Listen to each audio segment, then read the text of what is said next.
just ahead on Palm Beach TV. Welcome to the annual meeting of the Palm Beach Civic Association for 2025. A strong turnout for the Civic Association's annual meeting and the Mayor's State of the Town address. It's a lot of time to spend trying to get lights on a field for, the children. By the time we're done with it, these kids are going to be in college. A motion to add lighting at Seaview Park Field scores a win for the community. Those stories straight ahead. The Palm Beach Civic Association brings you Palm Beach TV, the island's only newscast, sponsored by the Fortin Foundation of Florida. Now, the news. Welcome to Palm Beach TV. I'm Sally Lewis.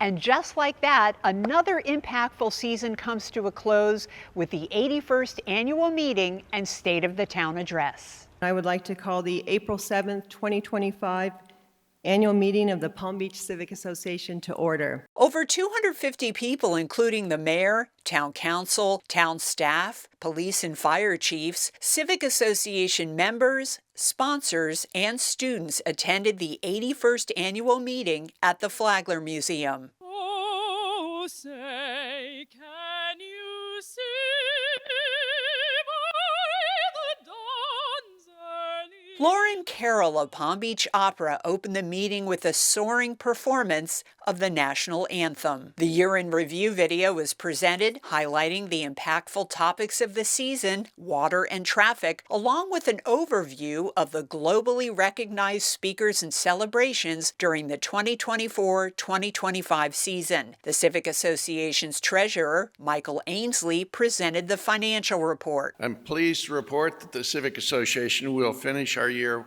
well in the black. 4 new directors were welcomed, including Wendy Bingham Cox, a private investor and philanthropist. Paul Efron is a retired partner of Goldman Sachs & Company. Both were approved by the Civic Association's Executive Committee in January to fill vacancies left by the board. The selections were ratified at the annual meeting. The other new directors are John Olson, a private wealth advisor and the founder of the Olson Group at Merrill Lynch, and the Honorable Ronald Rosenfeld, who has served in a number of state and federal government positions. In other organizational changes, Michael Pasillo, who has served as chairman and CEO for 2 years, announced the promotion of Mary Robison, president and chief operating officer, to the role of CEO. During that time, Mary Robison has done such an excellent job of running this organization on a day-to-day basis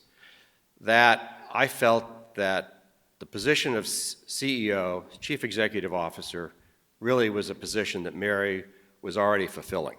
The title change was approved by the Executive Committee. Pasillo will continue serving as chairman. Another highlight of the annual meeting, Executive Committee members Will Matthews and Michael Ryder presented the Raymond J. Kunkel Awards for heroic or meritorious service to the town. From 1978 through 2024, the Civic Association honored 130 individuals and organizations with the award. Recipients are chosen each year by the Raymond J. Kunkel Award Committee, chaired by Will Matthews, with members including myself, Joan Eigen, Kathy Flagg, Paul Leone, and Bob Wright.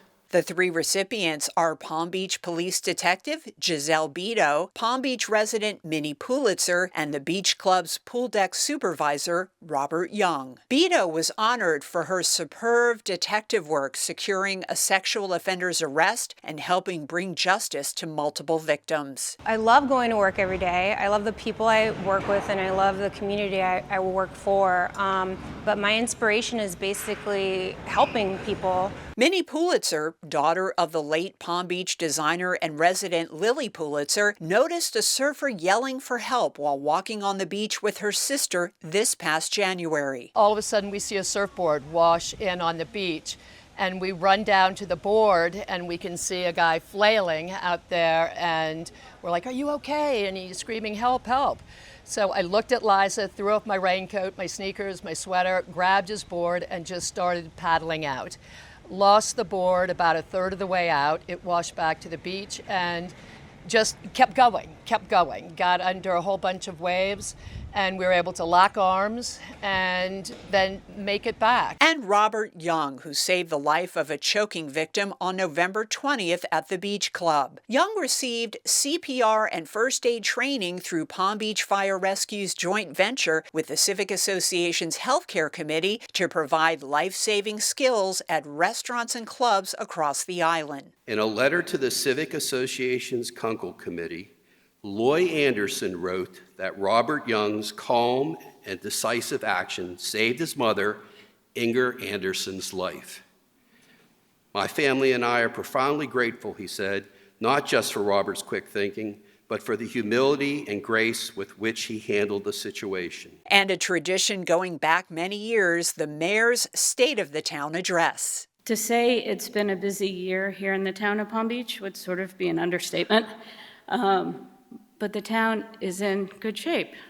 You can watch the full recording of the annual meeting at palmbeachcivic.org under the Media Gallery or find a link in the resources section of this newscast. The annual meeting was generously sponsored by Palm Beach Island Hospice Foundation, led by Board Chairman Mark Cook, a Civic Association director since 2004, and annual meeting mailing underwriter Linda Olson, a member of the Civic Association's Executive Committee and a director since 2014. A group of parents who would like lights added to the field at the Mandel Rec Center scored a win with the Town Council on April 8th. The rec center stays open until 8 p.m., but during the winter months, the early sunset cuts outdoor games short and sends the kids home where they may turn to electronics instead. After considerable debate during the February Town Council meeting, Friends of Recreation returned to answer questions, including which sports would utilize the lights, primarily soccer, flag football, and lacrosse, and the age of the players, 14 and under. Still undecided, though, the height and brightness of the field lights. I don't think any of us want these grotesque, like monster hard lights on the field. None of us want that. Right. And I think what's beautiful is that, in fact, the ball is not in our court anymore to decide that. The ball is actually in all of your court. The council unanimously approved a motion allowing staff to gather designs for the lights, the poles, and the landscaping around them. Those visuals will be presented to the public and town council for final approval during a future meeting. The project would then go before the Architectural Review Commission, or ARCOM, which considers exterior modifications to buildings before final approval. Friends of Recreation is footing the bill for the lights and the installation through private donations. A short-term project with a long-term gain. That's how a beach renourishment project on the north end is described as it winds down. The town's new coastal coordinator, Sarah Gudekinst, said all of the equipment will be off the beach in reaches 1 and 2 by the 3rd week of April. The good news? The $10 million project cost the town nothing because it was paid for and implemented by the U.S. Army Corps of Engineers. Reaches 1 and 2 gained about 200,000 cubic yards of sand that was dredged up from the Lake Worth Inlet in order to keep the Port of Palm Beach's navigation channel operational. The native sand boosts the overall health of the town's shoreline and offers storm protection. And that wraps up Palm Beach TV. Stay up to date with the island's only newscast at palmbeachcivic.org and through our social media. Until next time, thank you for watching. Palm Beach TV is a production of the Palm Beach Civic Association. We thank our sponsor, the Fortin Foundation of Florida, and encourage you to let us know how we can further provide news coverage that best serves our members and residents.